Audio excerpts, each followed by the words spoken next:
আজকে যেই রেসিপিটি নিয়ে এসেছি সেটি হচ্ছে জলখাবারের রেসিপি। সেটা দিয়ে আপনারা পারেন, ব্রেকফাস্টও করতে পারেন, ডিনারও করতে পারেন। এর জন্য লাগছে আমাদের ২ চামচ, বড় চামচের ২ চামচ আটা। কিসের আটা? মাকাই আর রাগি মেশানো আটা। লাগছে ২ চামচ হচ্ছে ওটসের গুঁড়ো, কিছুটা কুচনো লাল লঙ্কা, কাঁচা লঙ্কা এখানে নিয়েছি। আপনারা চাইলে সবুজ লঙ্কাও নিতে পারেন।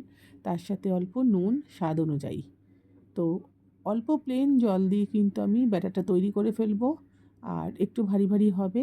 আর এটাকে কিন্তু আমি চাটুর মধ্যে দিয়ে দিচ্ছি। চাটুতে কিন্তু আগে থেকে তেল ব্রাশ করা ছিল। আর সেটার মধ্যে আমি দিয়ে দিলাম আর একটু গোল গোল করে একটা চিলা টাইপের করে নেব। এটা কিন্তু খুবই সুন্দর একটি রেসিপি। পেট কিন্তু খুব ভালো মতন ভরে যায়। আর এটা কিন্তু ভালো ডায়েটের কাজও করে। আমি এখানে ৩টে ডিম নিয়ে নিয়েছি আর ডিমগুলো কিন্তু এভাবে রিং করে কেটে ফেলবো আমি। আর এদিকে একটা সেদ্ধ আলু নিয়ে নিয়েছি আর এই আলুটা থেকে আমি ৪ টুকরো আলু বার করে নেব। সেটাও কিন্তু আমি গোল গোল করে কেটে।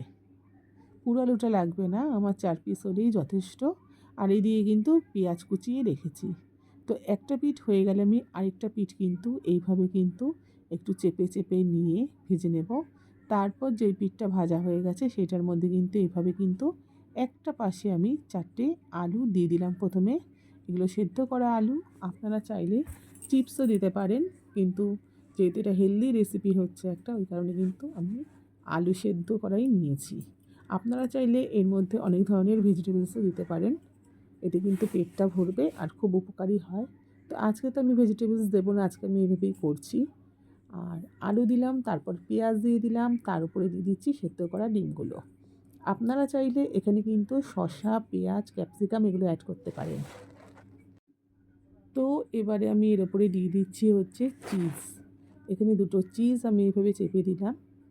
আর আমি এখন গোলমরিচ দেবো না, আপনারা চাইলে গোলমরিচ দিতে পারেন, কাঁচা লঙ্কাও দিতে পারেন। যেহেতু আমি এই রুটিটা যে করলাম এটার মধ্যে আমি দিয়ে দিয়েছি কাঁচা লঙ্কা, তাই আমি আলাদা করে আর কাঁচা লঙ্কা দেবো না। আর দেখুন, একটা পিঠ কিন্তু আমি উল্টে এভাবে চেপে দিয়েছি, স্যান্ডউইচ টাইপের করে নিয়েছি বা বার্গারও বলতে পারেন। আর এটা আমি একটা প্লেটে নামিয়ে নিয়েছি আর ওপর থেকে দিয়ে দিলাম লিকুইড চিজ। আর তার উপরে একটু ঝাল ঝাল ভাবটা আনার জন্য দিয়ে দেবো একটু শেজওয়ান সস। তো এইভাবেই আমি খাবো। আর এটা কিন্তু দারুণ টেস্টি হয়। আপনারা অবশ্যই বানিয়ে দেখবেন বাড়িতে, খুবই ভালো লাগবে। তো এই দেখুন, বানানো হয়ে গেছে স্যান্ডউইচ। আপনারা চাইলে স্যান্ডউইচ বলতে পারেন, বলতে পারেন বার্গার, বা বলতে পারেন পিৎজা, যা খুশি তাই বলতে পারেন। এটা অবশ্যই কিন্তু কেটে খাবেন।